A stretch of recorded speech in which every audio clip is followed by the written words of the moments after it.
مجید۔ میرے واجب الاحترام دوستوں بزرگوں، جیسا کہ آپ حضرات کے علم میں ہے، محرم الحرام کا مہینہ چل رہا ہے، اور محرم الحرام کے مہینوں کو اللہ تعالیٰ نے بھی قرآن پاک میں اشہر حرم جو ہیں مقدس مہینے ہیں ان میں شمار کیا ہے۔ تو اللہ تعالیٰ کے ہاں بھی یہ مہینہ اہمیت کا، فضیلت کا حامل ہے، اور یہ میں بات عرض کرتا چلوں کہ اس کی فضیلت حضرت حسین رضی اللہ تعالیٰ عنہ کی شہادت سے پہلے بھی مسلم تھی۔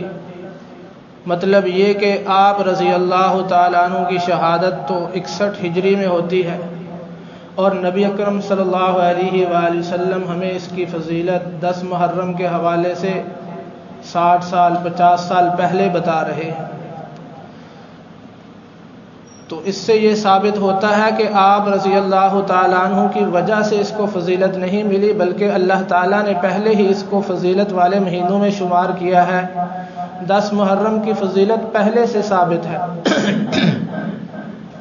اور نبی اکرم صلی اللہ علیہ وآلہ وسلم 10 محرم کے دن روزہ رکھا کرتے تھے، اور آپ صلی اللہ علیہ وآلہ وسلم کا یہ عمل ہمارے لیے قابل تقلید ہونا چاہیے۔ ہم اپنے اعمال کا جائزہ لیں، اپنے معاشرے کا جائزہ لیں، اپنے گھر والوں کا، اپنے عزیز و اقارب کا، اپنے دوستوں کا جائزہ لیں۔ کیا اس عمل سے ہم مطابقت رکھتے ہیں؟ کیا نبی اکرم صلی اللہ علیہ وسلم جس دن روزہ رکھ رہے ہیں اس دن کا روزہ ہمیں قبول ہے؟ عملی طور پر ہم اس پہ عمل کرتے ہیں کہ نہیں کرتے، یا اس کے خلاف کر رہے ہیں؟ یہ ہمیں سوچنا ہوگا، غور و فکر کرنی۔ ہم نے دین اپنی مرضی کے نام کا دین، جو ہماری عقل میں آئے بات، جو ہماری سمجھ میں آئے، جو ہمارے دل میں آئے، اس کو دین بنا لیا ہے۔ رسم و رواج کو ہم نے دین بنا لیا ہے، جو اصل دین ہے اس کو ہم نے چھوڑ دیا ہے۔ تو اس لیے اس بات کی بڑی فکر کی ضرورت ہے کہ ہم اصل دین کی طرف آئیں، اپنے علماء سے پوچھیں، اپنے بڑوں سے پوچھیں، صاحب علم لوگوں سے پوچھیں کہ اس دن کے احکامات کیا ہیں اور ہمیں کیا کرنا چاہیے، کن چیزوں سے ہمیں بچنا چاہیے، کن امور کو ہمیں سر انجام کر دینا چاہیے۔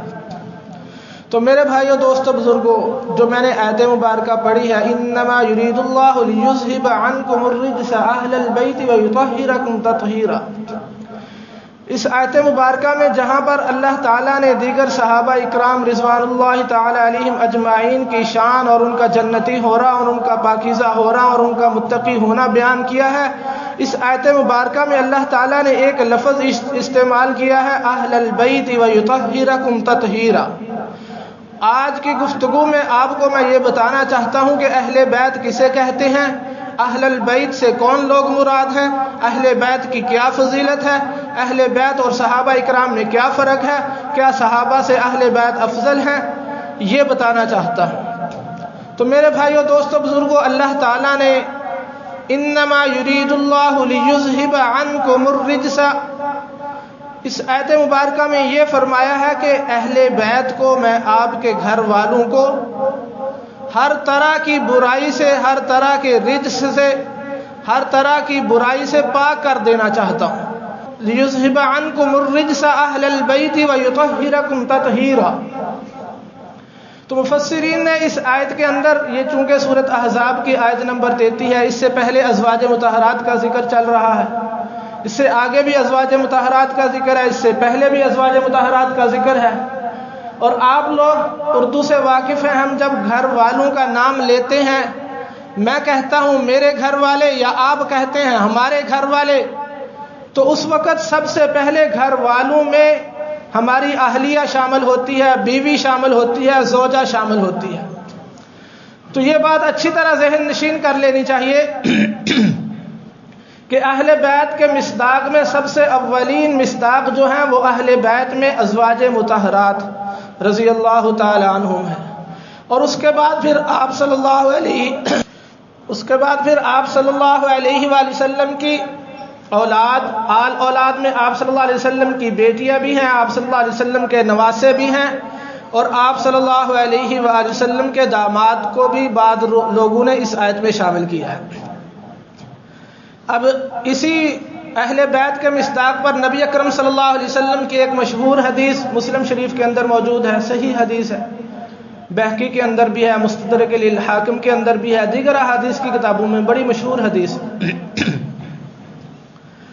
آپ صلی اللہ علیہ وآلہ وسلم نے ایک چادر اوڑھی ہوئی ہے، اور یہ حضرت عائشہ صدیقہ رضی اللہ تعالیٰ عنہ روایت کر رہے ہیں، اور چادر جو ہے منقش ہے، اس کے اوپر نقش و نگار بنے ہوئے ہیں، کجاوے کے نقش و نگار بنے ہوئے ہیں۔ اور اسی اثنا میں آپ صلی اللہ علیہ وسلم کے پاس حضرت حسین رضی اللہ تعالیٰ عنہ آتے ہیں، آپ صلی اللہ علیہ وسلم ان کو اپنی چادر میں چھپا لیتے ہیں۔ پھر حضرت حسن رضی اللہ تعالیٰ عنہ آتے ہیں، آپ صلی اللہ علیہ وسلم ان کو بھی اپنی چادر میں چھپا لیتے ہیں۔ پھر حضرت علی آتے ہیں، ان کو بھی اپنی چادر میں چھپا لیتے ہیں۔ پھر حضرت فاطمہ رضی اللہ تعالیٰ عنہ آتی ہیں، آپ صلی اللہ علیہ وسلم ان کو بھی اپنی چادر میں چھپا لیتے ہیں۔ دائیں بائیں گود میں حضرت حسنین کریمین کو لے کر سامنے حضرت فاطمہ اور پیٹھ کے پیچھے حضرت علی رضی اللہ تعالیٰ عنہ کو ایک چادر میں لے کر آپ صلی اللہ علیہ وآلہ وسلم نے اس آیت مبارکہ کی تلاوت کی، انما یرید اللہ لیذہب عنکم الرجس اہل البیت ویطہرکم تطہیرا۔ اور نبی اکرم صلی اللہ علیہ وسلم نے فرمایا یہ ہیں میرے اہل بیت، یہ آپ صلی اللہ علیہ وسلم نے جملہ فرمایا۔ اب مفسرین نے لکھا ہے کہ چونکہ اس آیت مبارکہ سے پہلے بھی ازواج مطہرات کا ذکر ہو رہا تھا، اس آیت مبارکہ کے بعد بھی ازواج مطہرات کا ذکر ہے، اور یہاں پر نبی اکرم صلی اللہ علیہ وسلم نے تصریح فرما دی ہے، واضح طور پر فرما دی ہے کہ یہ ہیں میرے اہل بیت۔ اس لیے حضرت علی رضی اللہ تعالیٰ عنہ کی اولاد، نبی اکرم صلی اللہ علیہ وسلم کی بیٹی حضرت فاطمہ اور آپ کے دونوں صاحبزادے جو جنت کے نوجوانوں کے سردار ہیں، جو جنت کے شہزادے ہیں، وہ بھی اہل بیت میں شامل ہیں۔ تو ہمیں اہل بیت کا مصداق پتہ چل گیا کہ ازواج مطہرات اور آپ کی آل اولاد یہ اہل بیت میں شامل ہیں۔ اب جتنے فضائل احادیث مبارکہ میں اہل بیت کے آتے ہیں کہ نبی اکرم صلی اللہ علیہ وسلم نے فرمایا میرے گھرانے والوں سے محبت کرو، جو میرے گھر والوں سے محبت کرے گا میں اس سے محبت کروں گا، وہ سارے کے سارے کو ازواج مطہرات کو بھی شامل ہیں اور آپ صلی اللہ علیہ وسلم کی آل اولاد کو بھی شامل ہیں۔ اب دیکھنا یہ ہے کہ اہل بیت جو ہیں یہ صحابہ میں بھی شامل ہیں، ان کو یہ ڈبل فضیلت مل گئی کہ یہ اہل بیت بھی ہیں اور صحابہ بھی ہیں۔ صحابہ کے جتنے فضائل قرآن و حدیث میں ہمیں ملتے ہیں اس فضیلت کو بھی یہ پانے والے ہیں، اہل بیت کے جتنے فضائل ہمیں ملتے ہیں اس فضیلت کو بھی پانے والے ہیں۔ ایک مسئلہ سمجھاتا چلوں، بات واضح کرتا چلوں کہ اہل بیت کا نام لے کر اگر کوئی شخص خلفائے راشدین کی تنقید اور تنقیص کرتا ہے تو وہ غلط کر رہا ہے، بلکہ یوں کہوں تو بے جانا ہوگا کہ وہ نبی اکرم صلی اللہ علیہ وآلہ وسلم کے جانشین پر، آپ صلی اللہ علیہ وسلم کے منتخب کردہ خلفاء پر انگلی اٹھا رہا ہے اور اپنے ایمان سے ہاتھ دھو رہا ہے۔ اگر کوئی اہل بیت کی محبت کا دھم بھرنے کے بعد کسی اور صحابی پر تنقید اور تنقیص کرتا ہے تو وہ بھی غلط راستے پر چل رہا ہے۔ اسلام کی یہ خوبی ہے، اللہ تعالیٰ نے ہمیں اتنا پیارا مذہب عطا کیا ہے کہ جو کسی اور کے اندر خوبی نہیں ہے، کہ عیسائی ہیں وہ حضرت عیسیٰ علیہ السلام کو مانتے ہیں، یہودی ہیں حضرت موسیٰ علیہ السلام کو مانتے ہیں، مسلمان حضرت محمد مصطفیٰ صلی اللہ علیہ وآلہ وسلم کا کلمہ پڑھتے ہیں، مگر نبی اکرم صلی اللہ علیہ وسلم کا کلمہ پڑھنے کے ساتھ ساتھ کبھی بھی کسی اور نبی کی تنقید اور تنقیص نہیں کرتے، کسی اور نبی کی گستاخی برداشت بھی نہیں کرتے، سوچتے بھی نہیں ہیں۔ اسی طرح مسلمانوں کا یہ بھی عقیدہ ہے، مسلمانوں کا یہ بھی نظریہ ہے کہ کسی ایک صحابی کی فضیلت کو لے کر دوسرے صحابی کی فضیلت کو گھٹانا شروع کر دیں، ایسا بھی نہیں ہے۔ کسی اہل بیت کی فضیلت کو لے کر صحابہ کرام پہ طعن و تنقید شروع کر دیں، ایسا بھی نہیں ہوگا۔ وہ کامل مسلمان وہی ہوگا جو سب کا درجہ سب کو دے گا، جو جس کا مقام اور مرتبہ اللہ تعالیٰ نے قرآن پاک میں بیان کیا ہے، احادیث مبارکہ میں رسول اللہ صلی اللہ علیہ وسلم نے بیان کیا ہے، اسی کے مطابق ان کو فضائل کو مانے گا، اس تسلیم کرے گا، وہی پکا اور کامل مسلمان ہوگا۔ جو کسی بھی ایک صحابی کی تنقید کرتا ہے، تنقیص کرتا ہے، طعن و تشنیع کرتا ہے، وہ دائرہ اسلام سے خارج ہے، اس کا مسلمانوں کے ساتھ کوئی تعلق نہیں ہے۔ اہل بیت ہو یا صحابہ اکرام رضوان اللہ علیہم اجمعین ہو، ہمارے ایمان کا جز ہے۔ جب تک ہم ان سب پر ایمان نہیں لائیں گے اور ان کے مقام اور مرتبہ کو تسلیم نہیں کریں گے اس وقت تک ہم کامل مسلمان نہیں ہو سکتے۔ ان کے مقام اور مرتبہ کو نبی اکرم صلی اللہ علیہ وسلم نے بیان کیا ہے، ان کے مقام اور مرتبہ کو اللہ تعالیٰ نے قرآن میں بیان کیا ہے۔ جب ہم قرآن کا انکار کر دیں گے تو پھر ہم کاہے کے مسلمان؟ اس لیے ہمیں صحابہ اکرام کے درمیان جو جس کا مقام ہے اس کا وہی فضیلت دینی ہے۔ ہر ایک کا اپنا اپنا مقام ہے۔ بعض کو نبی اکرم صلی اللہ علیہ وسلم نے کسی ایک وصف کی وجہ سے کسی فضیلت سے نوازا ہے، کسی دوسرے صحابی کو دوسرے وصف کی وجہ سے فضیلت سے نوازا ہے، تو ہمیں ان باتوں کا خیال رکھنا چاہیے۔ تو میرے بھائیوں، دوستوں، بزرگوں، یہ 10 محرم ہمارے لیے ایک پیغام ہے کہ حضرت حسین رضی اللہ تعالی عنہ نبی اکرم صلی اللہ علیہ وسلم کے دور میں بھی موجود ہیں، حضرت ابوبکر صدیق رضی اللہ تعالی عنہ کے دور میں بھی موجود ہیں، حضرت عمر فاروق رضی اللہ تعالی عنہ کے دور میں بھی موجود ہیں، اور اسی طرح حضرت عثمان غنی، حضرت امیر معاویہ کے دور تک موجود ہیں۔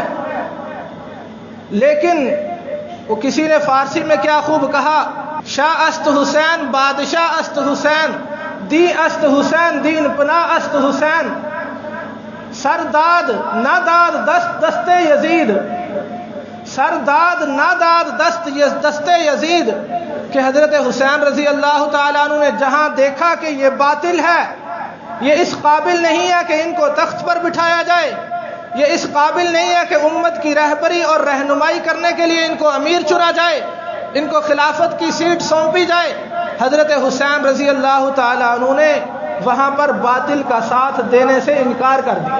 اور انکار کیسا کیا؟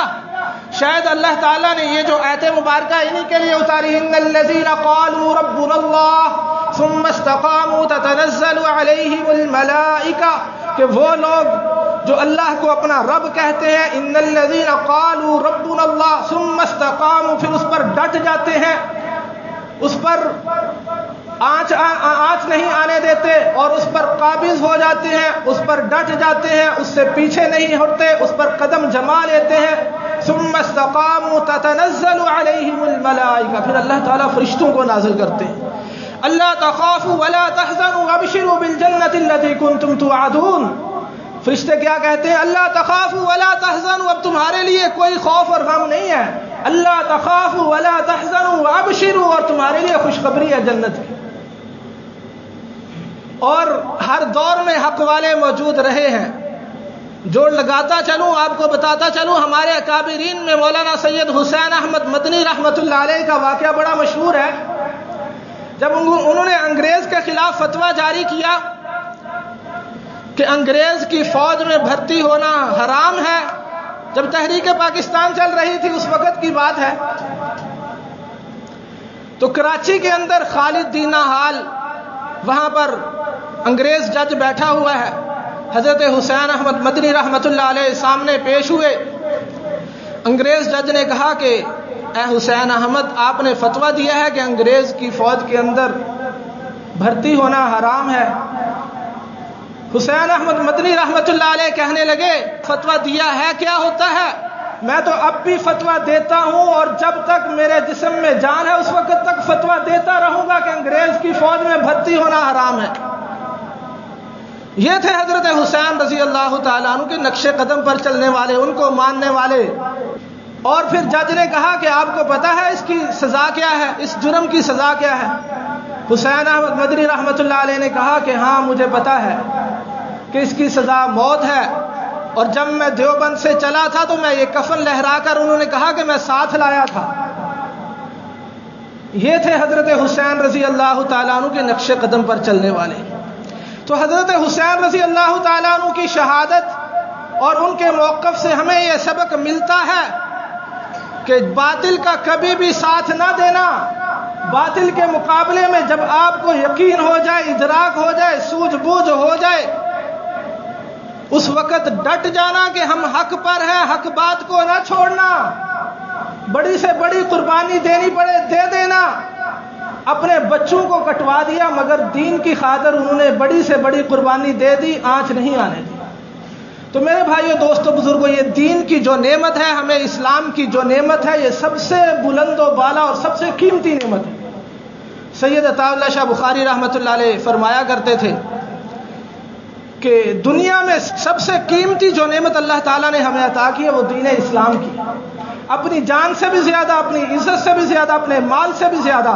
جب ان چیزوں کا آپس میں تقابل ہو جائے، کہیں ایسا نہ ہو ہمیں اللہ تعالیٰ امتحان میں ڈالے، لیکن جب کبھی ایسا ہو جائے تو پھر ہمیں اپنے ایمان کو بچا لینا چاہیے، اپنے مال کو قربان کر دینا چاہیے، اپنی جان کو قربان کر دینا چاہیے، اپنی عزت کو بھی داؤ پہ لگا دینا چاہیے، مگر دین اسلام پر آنچ نہیں آنے دینی چاہیے. یہی ہے پیغام حضرت حسین رضی اللہ تعالیٰ عنہ کی شہادت. تو میرے بھائیوں، دوستوں، بزرگوں، حضرت حسین رضی اللہ تعالیٰ عنہ شہادت پا کر جنت میں پہنچ چکے. بہت سارے فضائل حدیث مبارکہ میں ہیں.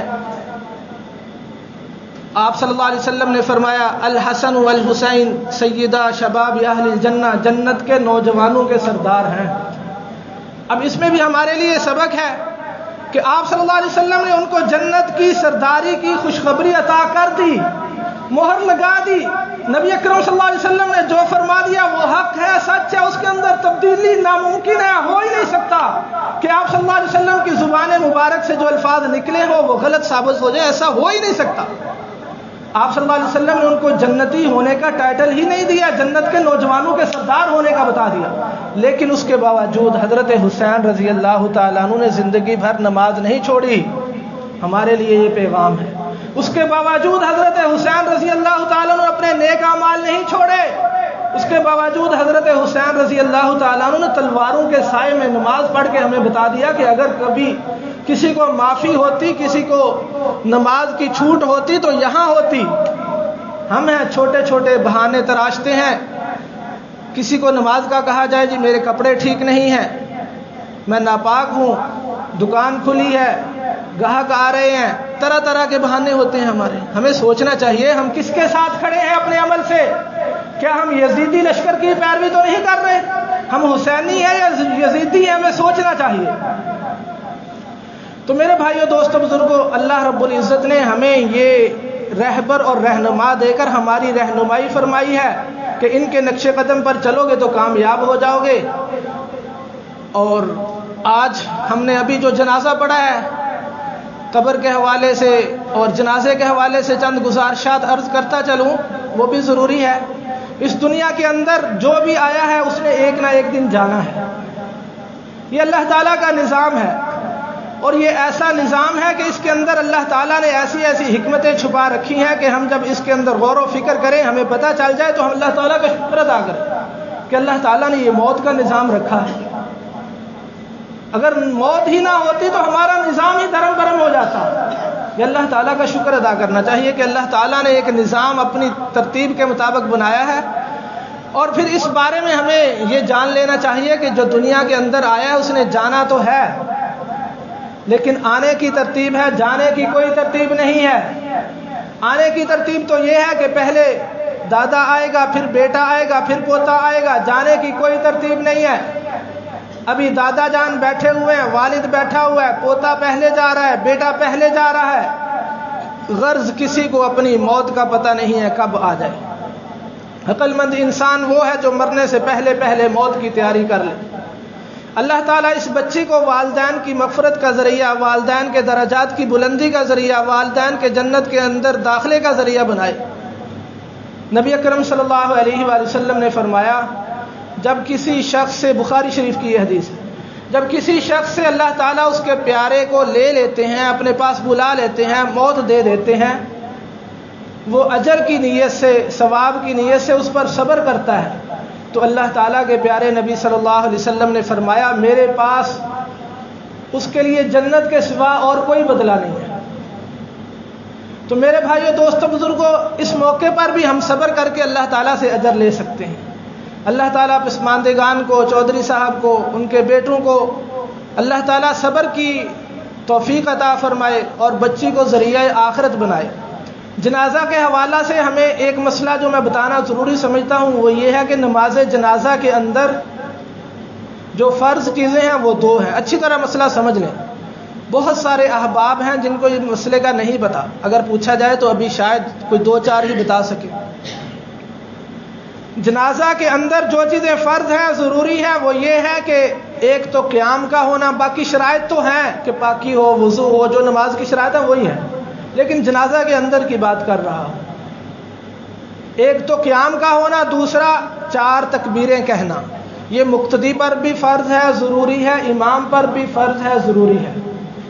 اگر مقتدی نماز کی طرح امام کے پیچھے خاموش کھڑا رہا، کچھ بھی نہیں پڑھا، نہ تکبیریں کہیں، تو اس کا جنازہ نہیں ہوگا۔ اچھی طرح مسئلہ سمجھ لیں۔ اگر مقتدی جنازہ پڑھنے والا امام کے پیچھے تکبیریں بھی نہیں کہتا، اپنی زبان کو ہلاتا ہی نہیں ہے، اس کا جنازہ نہیں ہوگا۔ یہ 2 چیزیں جنازہ کے اندر ضروری ہیں، فرض ہیں کہ 4 تکبیریں کہے اور قیام کرے۔ باقی شرائط ہیں کہ میت کا سامنے ہونا، میت کا پاک ہونا، جنازے کا وقت ہونا، یہ ساری چیزیں باقی شرائط ہیں، اور اس کے اندر سنن بھی پائی جاتی ہیں۔ یہ نبی اکرم صلی اللہ علیہ وسلم پر درود پاک پڑھا جاتا ہے، دعا کی جاتی ہے، یہ ساری سنتیں ہیں، اور جنازہ خود دعا ہے، ہمیں اللہ تعالیٰ نے یہ دعا سکھائی ہے۔ تو اس لیے اس مسئلے کو سمجھ لینا چاہیے۔ اور دوسری حدیث نبی اکرم صلی اللہ علیہ وآلہ وسلم نے بخاری کے اندر بھی موجود ہے، مسلم کے اندر بھی موجود ہے، اور معارف الحدیث میں حضرت مولانا ادریس کاندلوی صاحب نے بھی نقل کی ہے۔ آپ صلی اللہ علیہ وآلہ وسلم نے فرمایا کہ جو شخص نماز جنازہ لے کر جاتا ہے اور جنازے کے ساتھ جنازہ پڑھنے کے بعد قبرستان میں دفن تک شامل رہتا ہے، اس تمام اعمال کے اندر اس کو اللہ تعالیٰ 2 قرات ثواب عطا فرمائے۔ صحابہ اکرام نے پوچھا 2 قرات، قرات سے کیا مراد ہے؟ نبی اکرم صلی اللہ علیہ وسلم نے فرمایا کہ قرات احد پہاڑ کے برابر ایک ثواب ہے، اور جو شخص جنازہ پڑھ کے دفن کرنے سے پہلے واپس آ جاتا ہے، اس کو اللہ تعالیٰ 1 قرات ثواب عطا فرمائے۔ تو ہمیں اس قرات کو حاصل کرنے کے لیے دفن تک ساتھ رہنا چاہیے، فضیلت کو حاصل کرنے کے لیے۔ اور اسی طرح نبی اکرم صلی اللہ علیہ وسلم کی حدیث ہے، جو شخص ثواب کی نیت سے میت کو غسل دیتا ہے، کفن دیتا ہے، غسل کا انتظام کرتا ہے، خود غسل دیتا ہے۔ الترغیب والترہیب کے اندر یہ حدیث موجود ہے، آپ صلی اللہ علیہ وسلم نے فرمایا وہ گناہوں سے ایسے پاک ہو جائے گا، جو اللہ کی رضا کی نیت سے میت کو غسل دیتا ہے، گناہوں سے ایسے پاک ہو جائے گا جیسے ابھی ماں کے پیٹ سے نکلا۔ کتنی فضیلت ہے! اللہ تعالیٰ نے ہمارے لیے اعمال کے اندر کتنی فضیلتیں رکھی، ہم حاصل کرنے والے تو بنے، ہم دین کو سیکھ کر اس پر عمل کرنے والے تو بنے، ہم پڑھے تو صحیح، کسی سے پوچھے تو صحیح، کتنی فضیلتیں ہیں۔ اللہ تعالیٰ سے دعا ہے اللہ تعالیٰ مجھے اور آپ کو عمل کی توفیق عطا فرمائے۔ وآخر دعوانا